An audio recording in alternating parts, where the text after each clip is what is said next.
he sends the moving company. Right. Say that again. You can say that again, Doc. Huh? He won't let you move it. He'll send his own moving company to move it for you. Because some of us tries to hold on to stuff that we try to bring into a new place or a new level of inheritance that God tells you, look, and if I send my company, then they'll move that jealous spirit that you got. They'll move that to the side. They'll move all that other foolishness that you're dealing with. They'll move it to the side, and they'll take everything you need and everything I can use. And then I'll put that in a new place and leave all this foolishness behind. Wow. That's right. Wow. There it is.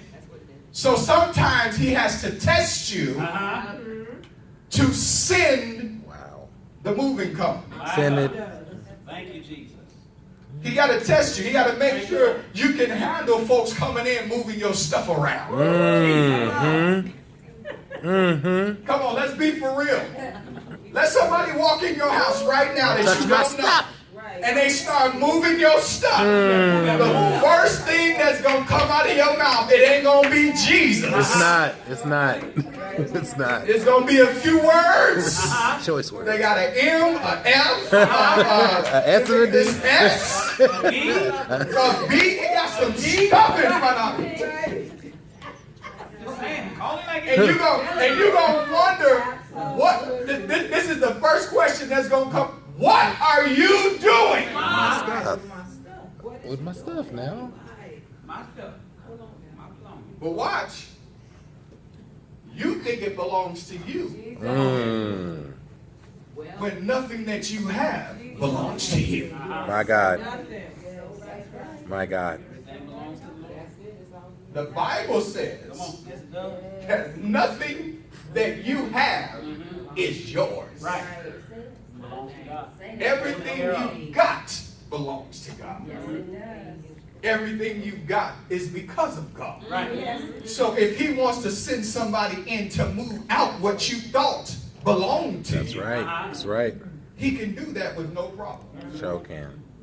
And see, we have an issue because we want to control what God moves. And we want to control when God moves. But God says that the season I'm getting ready to walk you into, you can't control my next move. Ooh, The yeah. only thing you can do is move when I say move. Glory. Ooh. That's good. Says, I had to ask myself, why is it that God would let me be that close to him and still not tell me the exactly what it is that he wants me to do? It's just like first saying, all right, we're going to go somewhere. I said, all right, well, where are we going? First just says, we're going somewhere. And then I asked you the question again, well, where are we going? And first says, just get in the car. Let's get in the car. Get in the car. We going somewhere. But see, I'm the type of person that I need to know where I'm going. Because it don't set right in my spirit just going to places that I don't want to go to. So I need to know where I'm going. Because I need to know if I got to pray on my way there or not. Pray anyway, baby. But the thing of it is we always, God says, we always want to control what his next move is. Right. And unfortunately, sweethearts, you can't control this next move that God is releasing us into. My God. He says, it is because every now and then, God will set you up for a faith move. Come on. My Lord. He says, every now and then, I want you to do me a favor. I need you to declare something to somebody. I want you to tell them this next season. Come on, tell them. Yeah. This next season This is next a faith move. is a faith move. This next season that I'm about to go into is a faith move. Wow. Well, Pastor, why would you tell me that this next season is a faith move? It's because everything that's about to happen, God is going to do it without your approval. Wow. Everything that God is about to do in this next season of your life, he's about to do it without you knowing how it's going to happen. Wow. He's going to do it without you knowing the direction it's coming from, how you're going to get there, how many miles it is from where you need to be. God says, if I say move, just move. This next season is getting ready to be a faith move for you. And, well, Pastor, I don't like not knowing where I'm going. Well, if you trust the driver. Come on. If you trust the driver, then you ain't got to worry if they're taking you to the right destination. That's right, Pastor. The problem is we let so many people drive the car that shouldn't have the keys in the first place. Wow. So then when they take you to the strip club, you wondering why you here? I'm holiness or hell? Why you got me here? It's because you've allowed them the keys and they shouldn't have had them in the first place. Well, this is my auntie. Well, your auntie might not be saved, baby. But you trust them enough to drive you into destiny. No, Lord. Where all the thing they can do is drive you crazy. Word. A faith move is this. It's when you don't know exactly, specifically, precisely what God is saying. But what you do know is that God is saying, just start walking and I'll show you on the way. There you go. There you go. That's how you know it's a faith move. Everything in here is a faith move. Because guess what? I didn't know not one bit of what was coming. All I know is he said walk, and I said, all right. Turn left, all right.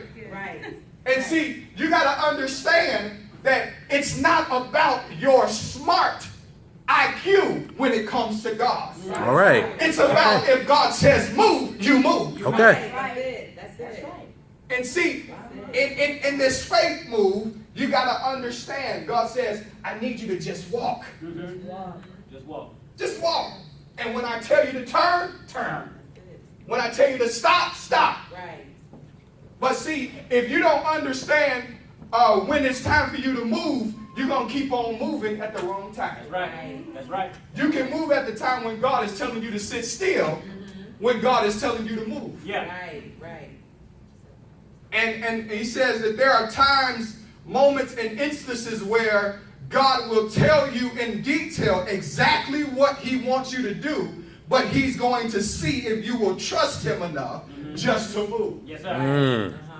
So there's times where he'll tell you, or he won't give you the instruction. He ain't gonna tell you where it's gonna happen. He ain't gonna tell you how it's gonna happen. Sis. All he's gonna do is say, just move. Just move. That's God. And the problem we have is this: we are so careful that when we're trying to be so careful, we make more mistakes than anything. That's right. And it's because we refuse to trust God. We refuse to let God lead. We want to do it because it just don't feel comfortable. Right. Just, oh my God. It just don't feel like Jesus, Lord, Savior, Master, Yeshua, every name you can give him. You sure? Every name you can get, Savior of the world. Yeah. It just, it doesn't seem like you know where you're leading me. You stop. That is too true. And he said, well, how dare you tell me I don't know where I'm Right. going? How dare you? Audacity. And watch, you might not say it out your mouth, but you say it by your actions. You sure? Come on. Now. Well, what you mean, Pastor? Well, what I mean is this. If God says, I need you to move, and I need you to go to this specific, like this here, this right now, God has assigned so many people to this house that if they would just listen to when he says move, a whole lot of their things that going on wrong in their life would automatically switch. Wow. Because it has to be specific. You got to be specific when God says move. And when God says move specifically, you got to be close enough to hear him when he says, this is me talking to you. Wake up, listen, because I'm trying to tell you I'm getting ready to move again. Come on. Yeah. Now watch. If you look at Exodus, it talks about the children of Israel. And it talks about how they had to be led by God out of the wilderness, out of a forsaken place, out of a place of bondage. They had to be led out. So the Bible says that he led them by a pillar of a cloud, and then he led them by a pillar of fire. Well, if they moved when one of those symbols moved, they were fine. But in the process of them moving, God was subtracting. Y'all missed it. In the process of them moving, God was subtracting. 40 years, God was subtracting. 40 years, God was removing the stubborn spirit. 40 years, God was removing that whole spirit. Come on. For 40 years, God was removing the backbiting spirit. Come on. For 40 years, God was removing the sloth spirit. Because what he had to do was, he was not going to let the same spirit enter into a new place. Come on. Wow. Good word. Good word. Good word. I can't move Egypt into Canaan. Come on now. Because if I brought Egypt into Canaan, then Egypt would set up in Canaan the same way it set up in Egypt. That's right. Which means I can't bring the same spirit into a new place. Well, you talking good. This is why when God says move, you have to trust the fact that when he's moving, he's moving because he's taking you out of where you've been into where you got to go. Wow. That's why you got to be careful who you allow to hang with you while you're in transition. Because when you're in transition, that might be one of the people that he's trying to get off of you. And those might be one of the people that he might be trying to get from you so you can walk into what he's called you in. Come on. Man. So I got to understand that I'm moving because he's getting me to a place that some of the people I'm used to being with, I can't be with them no more. That's why the Bible clearly says, things I used to do, I don't do no more. Places I used to go, I don't go no. Things I used to drink, I can't drink no more. All right. No sip and such. Well, Pastor, sometimes I just gotta have a little bit. Well, then you're not ready to go into the new place. Sure, and you gotta have. Well, Pastor, these are my childhood friends. Then when I was a child, I spake as a child. But when I became a man, come on now. Put away childish things now. What are you trying to say? It's time for you to grow up. That's right. You want God to move you into a new place. Grow up. Yes, sir. I want to throw something. You can't expect God to take a child into a Benz. That's right. That's right. That's right. You can't take a child into a mansion and expect them not to mess it up. I don't care how much home training you got. For real. You can't take him up there to Wrigley's Mansion and tell your son or your daughter, now don't y'all run up in here. Well, hold up. We ain't seen this much space in our lifetime. Do you not know that this is free running? Do you know how much space I got in here? Wow. That's like me telling Meech, don't go in the KB toy store and find a toy. Come on, sir. Good luck. That's telling the kid, don't go into Baskin Robbins and try to find your favorite ice cream. Good luck. Right. Because I don't care if you're going to buy it or not. My eyes are still focused on what I want. Come on.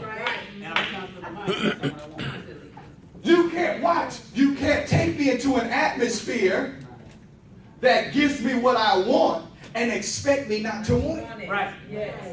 Wow.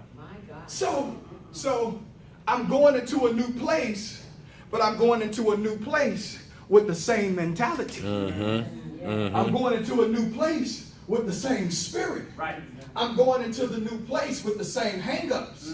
That's why I made it very clear. You can't bring old church hurts over into this place. That's right. This is not That's a place for you to bring that foolishness in here. Yeah. This is a place for you to get healed from it. Yes. Yes. You ain't gonna bring a gossiping spirit on over here. I'll rebuke you and get you set free from That's it. right. But you ain't gonna bring it in here and think it's gonna stay. Not up in here. Can't use this. No, sir. Because you can't leave Egypt and walk into Canaan the same way. That Egypt mindset. You can't do it. Can't do it. Because if you try to come out of bondage and walk back into bondage, Come on. you never came out. You never came out. You just walked. You just walked into a different bondage place. Come on, Pastor. Circle. You can't walk out of a place of healing and walk back into a place that is going to bind you all over again. Right. Right. Canaan was a place, the Bible declared, it was a place flowing with milk and honey. Right. Right. Well, Egypt was a place of pain. Come on. Come on. Come on. Egypt was a place of suffering. Yeah. Egypt was a place that if I could and if I couldn't, I don't ever want to go back there. No. No. But you had people that they had to get rid of, Yeah. that God had to wait until they died. They love Egypt. They love Egypt. I don't know how many heard that. God has to wait until they died before he promoted. Yes. Yes. He had to wait until they died before he elevated. Watch. Joshua couldn't step up until Moses died. Right. That's right. That's right. Joshua couldn't be himself until Moses died. Couldn't do it. Because Moses represented tradition. Oh, y'all don't Yeah. Moses represented law. So you have to understand, after Jesus came, laws changed. Yeah. Right. Yeah. What do you mean, Pastor? The law was that you can't do this, and that. Right. That's right. But when Jesus came, you can do whatever you want. My God. Because his blood erased Yes, it did. Yes, it did. Yes, it did. his grace came. Yes. Thank God for grace. So you can be sitting here falling out all day long. And in the old law, they would chop your head off. Yeah. But in the new law, after the dispensation of grace, God says, all right, yeah, you was acting a fool, but I still love you. Come on. Come on. Right. Thank God. Come on. So grateful. But see, the old church, they'd kill you. 17 times. They would have stoned you, and then they would have left you to die. Yeah. Jesus. Y'all don't hear it. Jesus. My God. My God. But what you got to understand is, we're not in the old law, Come on. which means you cannot hold on to old things and expect God to honor new places. Right. All right. Right. All right. All right. Right. I like. That's true. So I can't go to a new job with old stuff, with my That's old right. job's problems. That's right. Because my old job ain't the one that did it. That's right. Right. Right. I mean, my new job. Your new is job not ain't the one that did it. That's right. Right. So you want me to go to a new job and complain about management when they don't even know the people's name you're talking about? Right. Right. It just don't work. We want God to bless us, and we want God to honor our ways and want God to honor what we do, but we don't want to do what God says do. Mm. Right. I want you to understand, God is never going to give you the exact directions as to where you're going or where he's taking you. The only thing he's going to give you is 2 words. Start walking. That's all he's going to tell you. Start walking. And if I could tell you anything, That's good. I can tell you it's time to start walking. That's good, sir. That's good. Well, where am I going to walk to, Pastor? I don't know. Start walking. Just start walking. Where do you want God to place you? You got to start walking. Where do you want my God? Well, what is your destiny for me? Well, start walking. What is your plan? Start walking. This is the word. That's the plan. Start walking. Start walking. Because watch, when you walk, he's going to lead you. The only problem is as long as you hold on to your stubborn ways of trying to hold on to your sanctification and your intellectual mind, God will never tell you to start walking. All right. He All will right. tell you to start repenting. Come on. My God. My God. All right. All right. Yes. Because now you have just made yourself who he is. So you got to get to the place where it's not about you anymore. Everything is about what God says when he says it. Yes. Yes. That's good. That's good. So I can't be between the rock and the hard place anymore. My God. I can't, because in between the rock and the hard place you're gonna be crushed. Because there's the rock and then there's the hard place. Yeah.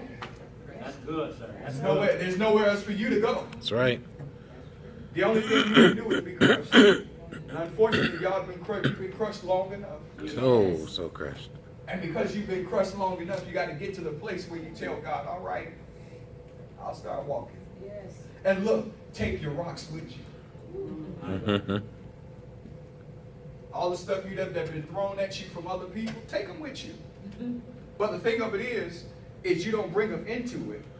You set up a memorial outside. All right. Right. Right. Right. Absolutely. That's right. Because you want to have the constant reminder of what God brought you from. Yes. Yes. You don't want to bring it into the place, but you want to have a memorial outside the place.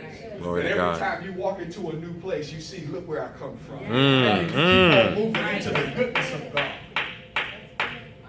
My God. Glory. Yes. Because you got to understand, people will remind you of where you Come on here. Come on here. Yes, it will. But it's nothing like God reminding you where I brought you from. That's right. Right. Right. You got to get to the place where you understand that this new place God's taking me into, this faith move that I'm getting ready to walk into, this faith move is going to teach me more than I would have ever learned. Because it's not based on me. It's based on where God tells me Mm-hmm. that I need to be. It's not based on how I'm going to get there. Because I can guarantee you, you're not going to get there if you knew how it was going to happen. My God. Right. It's not gonna happen. But if you just trust God that he's going to get you there, it's going to be something. Because when God says move, just move. Yes, sir. Don't give him the back. Well, why that? Well, why, Lord? Why would you do this? Right. Why do you want to even do this to me right now? Right now. And the response God gives you is, why not? Why not? You want it. Hmm. You want the favor of God on your life? Start walking. You want the blessings of the Lord? Start walking. And watch. When you walk, and you know, like like somebody was just like, they're like, dude, how a church that has only been in existence for 2 months, how did you have what most churches don't have? Don't have. I just started walking. Because trust me, I couldn't even tell you the direction it was going. All I knew is, he said move. Mhm. I said, all right. That was enough. He said, go that way. Okay. And I had on flip-flops and all. He said, stop. I said, all right. I stopped. Then he gave more instruction. Do this. All right. I'm going to do it. You got to understand when God speaks, if you actually allow him to speak and you listen, you think this is something? Think about it. How many times do you really listen to what God tells you to do? Hmm. Let's not be deep right now. Let's just go ahead and be for real, for real. How many times do you really, if you have a relationship with God show enough, and he tells you to do something, how many times do you do it? We're not talking about, you know, you being all deep and wonderful and grand. I'm talking about if he told you, you know what, I want you to go bless that family over there. And because your family is struggling, you're like, no, I can't do that today. No, it just ain't gonna happen. But you want to praise God. Jesus. Jesus, there it is. You want to give God worship. But he just told you to bless him. You don't even know how much that would have broke open your finances if you would have did Come on, what he come on. said do, when he said to do it. Right, Come on. exactly. Exactly. Jesus. I just want you to understand. We sit and tell God, yes, God, I want to do what you want me to do. I want to be pleasing to your sight. Yes. And you ain't pleasing that one. You're not even doing what even pleased him.